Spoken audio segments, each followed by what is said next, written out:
यीशु के अजीम जलाली बाबरकत नाम में पास्टर शाकिब मुनव्वर की तरफ से बैतलहम टीवी के तमाम नाजरीन और सामीन को मेरा आज़ाना सलाम पहुँचे और मेरा दिल खुशी से मामूर है कि बैतलहम टीवी और भाई सरफराज खुदा के कलाम को मुख्तलिफ़ इलाकों और मुख्तलिफ़ ममालिक तक पहुँचाने में खुदा का एक खूबसूरत और चुना और बाबरकत ज़रिया बन रहे हैं। और वो तमाम लोग जो सोशल मीडिया पर खुदा के कलाम को सुनते और देखते हैं उनके लिए एक मुनासिब और अहम फरीज़ा सर अंजाम दे रहे हैं और यूँ बशारत के काम को वो आगे बढ़ा रहे हैं। नाज़रीन, आए हम खुदा के कलाम में से आज अपनी रहनुमाई के लिए देखें लूका की इंजील उसका दूसरा बाब उसकी 13वीं और 14वीं 2 आयात हम देखेंगे और उसका मुताला करेंगे। खुदा के कलाम में यूँ लिखा है, और यकायक उस फरिश्ता के साथ आसमानी लश्कर की एक गिरोह खुदा की हम करती और ये कहती ज़ाहिर हुई कि आलिम बाला पर खुदा की तमजीद हो और ज़मीन पर उन आदमियों में जिनसे वो राज़ी है सुलह। खुदा उनके पाक कलाम का पढ़ा और सुना जाना हम सब के लिए बाइसे बरकत ठहरे। खुदा उनका शुक्र हो, आमीन। मैं अक्सर एक बात से कलाम खुदा का आगाज़ करता हूँ और ये कहता हूँ कि मैं क्या, मेरी औकात क्या और मेरी बसात क्या कि मैं खुदा के कलाम के एक लफ्ज़, एक नुक्ते और एक शोशे को भी किसी के साथ बयान कर सकूँ या उसकी तफसीर कर सकूँ जब तक खुद खुदा रूह कुद्स मुझे या किसी भी और ख़ादिम को अपने तसल्लुत, अपने कंट्रोल में ना ले। इसलिए इसका सारा इज़्ज़त और जलाल जो है वो खुदा रूह कुद्स को मिलता है और ये खुदा सालूसी है जिसने हमारे लिए दूसरा मददगार रूह कुद्स की सूरत में भेजा और हम उसके लिए खुदा को सारा इज़्ज़त और जलाल देते हैं, जो बाइबल मुक़द्दस की अक़दा कुशाई करता है, जो बाइबल मुक़द्दस के मुकाशिफ़ात को, राज़ों को हमारे लिए मुहैया करता है, खोलता है और हम खुदा के कलाम की सच्चाइयों को जान सकते हैं। नाज़रीन, मेरा ईमान है कि इस साल जब आप क्रिसमस मना रहे हैं और क्रिसमस की खुशियों में शरीक हैं तो खुदा ने आप पर अपनी करम रहमत और बरकत वाले हाथ को बढ़ाए रखा है। और नाज़रीन, जब हम ये बात करते हैं कि सिर्फ 25 दिसंबर ही क्रिसमस मनाना नहीं है बल्कि हमारे लिए ईमानदार होते हुए तो हम सारा साल 365 दिन खुदा उनके कलाम के मुताबिक खुदा उनकी हजूरी में उसकी तारीफ़ और उसकी शुक्रगुजारी करते हैं और कर सकते हैं कि उसने हमारे लिए अपने बेटे खुदा यीशु मसीह को मुजस्सम होने के लिए भेजा। वो मुजस्सम हुआ, वो इंसान बना, उसने हमारे तमाम दुखों का मुदावा किया और हमारे लिए कुर्बानी देकर हमें नजात दी, हमें छुटकारा दिया, हमें हर तरह के गुनाहों से और हमारी बुरी आदत और खसलतों से रहाई और मखलसी बख्शी। इसके लिए भी सारा इज़्ज़त और जलाल खुदा यीशु के नाम को मिले। लेकिन 25 दिसंबर ही वो वाज़े और वो मुस्तनद तारीख़ है जिस दिन हमारे खुदा यीशु मसीह इस कायनात में मुजस्सम हुए, यानी इस कुराए अर्ज़ पर वो आए, उतरे और मुजस्सम हुए और वो अपनी रज़ामंदी से इस जहान फ़ानी में उतरे और उन्हें इंसान बनकर इंसानी दुखों का, इंसानी तमाम जो नस्लें थी, कौमें थीं, उनके लिए उन्होंने निजात के ज़रिए को या निजात के काम को बहाल किया और हम इसके लिए खुदा उनका शुक्र अदा करते हैं। नाज़रीन, आलमे बाला पर खुदा की तमजीद हो, ये वो आयत मुबारक है या ये वो गीत के बंद हैं जो फरिश्तों ने खुदा यीशु मसीह की पैदाइश पर गडरियों के सामने गाए ताकि वो खुदा यीशु मसीह को देखने जा सकें और उसकी तारीफ़ और सताइश करें। और आज मैं ये जानना चाहता हूँ, आपके साथ इसको बांटना चाहता हूँ कि आलमे बाला पर खुदा की तमजीद क्यों हो, वो क्या वजूहात हैं, वो क्या रीज़न्स हैं जिनकी वजह से हम आलमे बाला पर खुदा की तमजीद होती देखते हैं और फिर इसका इतलाक़ मेरी और आपकी ज़िंदगी के लिए इस असर हाज़िर में क्या है, किस तरह कलीसिया भी आलमे बाला पर खुदा की तमजीद होते देख सकती है या ज़मीन पर रहते हुए वो आलमे बाला पर भी खुदा की तमजीद को सामने ला सकती है। तो आए इन बातों को जानने की कोशिश करें। तो सबसे पहली बात, आलमे बाला पर खुदा की तमजीद हो, इसकी वजह यह है कि आसमान पर सबसे पहला गुनाह हुआ और वो गुनाह लूसीफ़र ने किया। लूसीफ़र वही कुरूबी फरिश्ता है जिसे खुदा ने ख़ातिमुल कमाल बनाया, जिसे हुस्न में कामिल बनाया और जो खुदा के हजूर तमाम फरिश्तों की सरबराही करता था और खुदा की हम तमजीद और उसकी सताइश में उन्हें लीड करता था। और ये वो फरिश्ता था जब इसके जहन में ये ज़म समा गया कि वो खुदा से बुलंद है और उसने ये कोशिश की कि वो अपना तख्त खुदा के तख्त से बुलंद करने की कोशिश करे या उसने ऐसा करने की ख्वाहिश जाहिर की, और जब ऐसा हुआ तो उसी लम्हे खुदा ने उसे अपने हजूरी से निकाल दिया, अपने आसमान से नीचे गिरा दिया, और उसके साथ 1/3 फरिश्ते भी गिराए गए, जिन्हें हम फॉलन एंजल्स या गिराए हुए फरिश्ते भी कहते हैं। नाज़रीन, यहाँ पर एक तवक्कुफ करना चाहूँगा एक लम्हा के लिए, और वो ये हमारे लिए सबब पेश करता है। नाज़रीन, हम यहाँ पर थोड़ी देर के लिए तौक़ुफ़ करेंगे और ये जानने की कोशिश करेंगे कि कभी कभी जिस तरह लूसीफ़र ने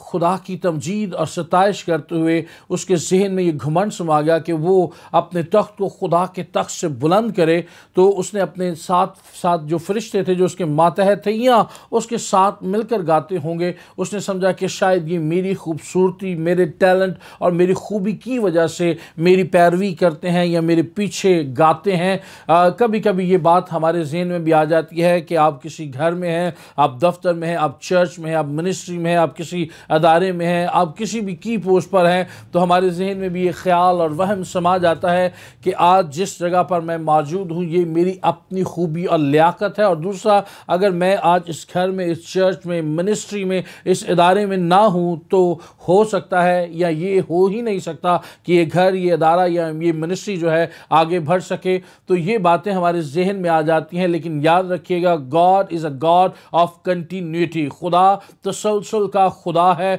खुदा ना खुद ठहरा रहता है और ना खुदा के लोग ठहरे रहते हैं। खुदा भी आगे बढ़ता है और खुदा के लोग भी उसके साथ आगे बढ़ते हैं, और खुदा उनकी रहनुमाई करता हुआ उन्हें आगे अगली मंजिलों में, अगली सफ़ों में और अगले लेवल्स में लेकर जाता है। लेकिन अगर आप ठहर गए हैं, आप रुक गए हैं, तो ज़रा जानिए कि क्या खुदा आपके साथ है या नहीं। और दूसरी बात यह कि आपने और मैंने इस खाम ख्याली से बाहर आना है कि ये मेरी लियाकत और मेरी खूबी है। याद रखिएगा, ये सारी खूबी, सारी जो टैलेंट जो खुदा ने हमें दिया है, जो तोड़े खुदा ने हमें दिए हैं, वो मेरी अपनी लियाकत, तजुर्बे और इल्म की बिना पर नहीं है, बल्कि ये खुदा ताला है जिसने हमें इन औसाफ से नवाजा है, जिसने हमें इन खसूसियात से नवाजा है, और हमें इन सब के लिए सिर्फ़ और सिर्फ खुदा को जलाल देना है। और उसी के नाम को जलाल देते हुए हमने हर काम को करना है, और हम इन्हीं नेक कामों के लिए तो खलक किए गए हैं।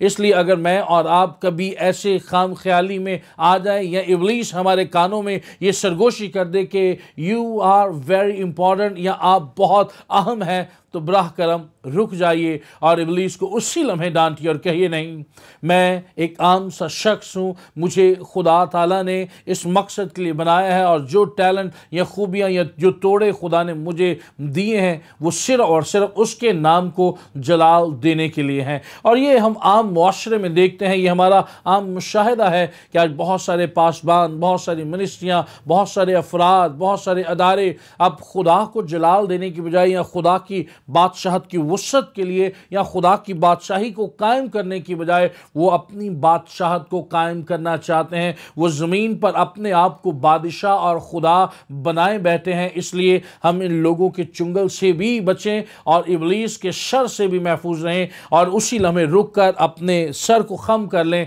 और खुदा को सारा इज़्ज़त और जलाल दें। हम बात करें आलम बाला पर खुदा की तमजीद क्यों हो, तो मैंने बताया कि सबसे पहला गुनाह आसमान पर हुआ, लूसीफर ने किया। लेकिन जब वो गिराया गया तो अब खुदा ने इस बात को देखा कि अब कौन बनी नो इंसान को बचाने के लिए, क्योंकि उसके बाद खुदा ने इंसान को बनाया, सारी तख्लीक उसने मुकम्मल की, तो कौन इंसान को बचाएगा, क्योंकि इसी इब्लीस ने, इसी गिराए हुए कुरूबी फरिश्ता ने हवा और आदम को भी बहकाया और उन्हें भी गुनाह करने पर मजबूर किया या उन्हें बहका कर गुनाह की तरफ मायल किया। तो आसमान पर एक ही ऐसी हस्ती थी जो ये काम कर सकती थी, और वो खुदाए सालूस में से दूसरा अकनूम खुदा यीशु मसीह, जो खुदा का पहलौठा और खुदा का इकलौता बेटा है, उसने अपनी रजामंदी से अपने आप को खुदा बाप के आगे पेश कर दिया। उसने कहा कि मैं ज़मीन पर बनी नो इंसान की निजात और कायनात की बहाली के लिए जाऊंगा, और यूनानी में इसके लिए लफ्ज़ इस्तेमाल होता है कि नौसिस, और केनोसिस से मुराद है अपनी रजामंदी से अपना आप दे देना, अपने आप को किसी बड़ी हस्ती के सुपुर्द कर देना या अपने आप को ताबे कर देना। तो खुदा यीशु मसीह ने अपनी रजामंदी से वॉलंटरली अपने आप को खुदा बाप के ताबे कर दिया, सुपुर्द कर दिया। और इस तरह ये वो पहला काम है जिसकी वजह से आलम बाला पर खुदा की तमजीद हो। इसके साथ अगर मैं लिंक करूँ, ये आयात तो बात की हैं, लेकिन क्योंकि खुदा अज़ल से मौजूद है इसलिए इसके साथ हम इसको लिंक भी कर सकते हैं कि जब खुदा ने ज़मीन पर निगाह की तो देखा सब ने गुनाह किया है और वो खुदा के जलाल से महरूम है। तो ज़मीन पर कोई ऐसा शख्स था ही नहीं जो ये कफ़ारा दे सकता था, ना नबी, ना पैगंबर, ना उमरा, ना रईस, ना काजी, ना बादशाह, कोई भी शख्स ऐसा था नहीं। क्योंकि जो भी आदम और हवा के सुलभ से पैदा हुए वो मारूसी तौर पर गुनाह में पैदा होते रहे और गुनाह उनके अंदर, उनकी शख्सियत में, उनके तशख़्ख़ुस में सरायत कर गया था। इसलिए आसमान से किसी ऐसी शख्सियत की ज़रूरत थी या ऐसी शख्सियत की ज़रूरत थी जो कामिल तौर पर खुदा भी हो और कामिल तौर पर इंसान भी हो। मारूसी तौर पर भी उसमें गुनाह मौजूद ना हो और इंसानी तौर पर होते हुए भी उसकी ज़ात में किसी तरह का कोई गुनाह ना हो, ना उसके मुंह में छल हो। और ऐसा सिर्फ एक ही हस्ती कर सकती थी और उसका नाम मेरा और आपका निजात दहिंदा खुदावंद यीशु मसीह नासरी है। इसलिए आलम बाला पर खुदा की तमजीद हो रही है। आलम बाला पर खुदा की तमजीद हो कि दूसरी वजह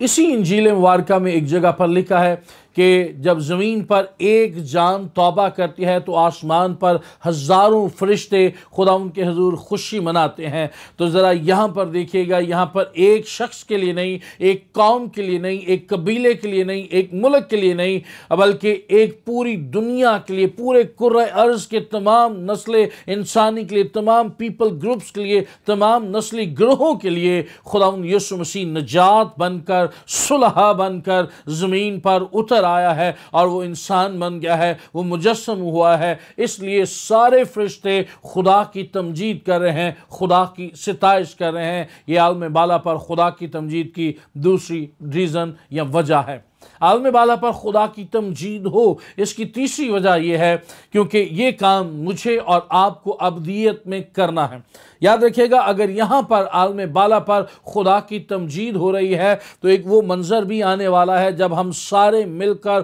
खुदा के साथ नए फिरदौस में या नए यरूशलेम में, उस जगह पर जो खुदा ने हमारे लिए मुकर्रर कर रखी है, अबदियत में वक्त गुजारेंगे। और जिस तरह चार जानदार या सारे 24 बुजुर्ग या दीगर फरिश्ते जो हैं हर वक्त खुदा को कदूस कदूस कदूस कदूस कहकर पुकारते रहते हैं, तो नाज़रीन मैंने और आपने भी यही काम करना है। अगर मैं और आप जान देने तक खुदा के वफादार रहे तो हम आसमान पर, हम नए यरूशलेम में खुदा के हुजूर हमेशा उसकी तारीफ़ और उसकी सिताइश करेंगे। इसलिए भी फरिश्ते खुशी मना रहे हैं। और यहाँ पर मैं एक बार फिर तवक्कुफ़ करना चाहूँगा कि अगर हमें आलम बाला पर, अगर हमें नए यरूशलेम में, अगर हमें फिरदौस में मसीह के साथ अबदियत में, एटर्निटी में हमें खुदा की तारीफ और सिताइश करनी है, तो क्यों ना हम इसका आगाज़, इसकी मश्क, इसकी प्रैक्टिस ज़मीन ही पर करें। और ये उन भाइयों और बहनों के लिए बहुत बड़ा सबक है, एक मिसाल है कि वो जो चर्च नहीं जाते, वो लोग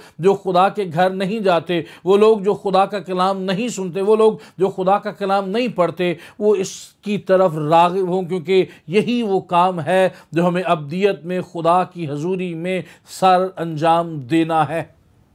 नाज़रीन, इसके साथ थोड़ा सा आगे बढ़ें। आलम बाला पर खुदा की तमजीद हो, उसका सबब एक और भी है, और वो ये है कि ज़मीन पर एशियाई ममालिक में और बैतलहम और पाकिस्तान में हम इस बात को बखूबी तौर पर जानते हैं कि बैतलहम या फ़लस्तीन भी एक एशियाई मुल्क है। और एशियाई ममालिक में अमूमी तौर पर जब बेटों की पैदाइश होती है या बिलखुसूस कुछ घरानों में जब बेटियों की पैदाइश भी होती है, तो भी जब बेटा या बेटी पैदा होती है तो बहुत सारे लोग आते हैं, रिश्तेदार आते हैं, अजीज़ व अक़ारब आते हैं, दोस्त अहबाब आते हैं और वो आपको मुबारकबाद देते हैं, जी आपके यहाँ बेटा हुआ या आपके यहाँ बेटी हुई। वो आपके बेटे को और आपकी औलाद को बरकत देकर जाते हैं। और फिर ऐसा भी होता है कि कुछ टोलियाँ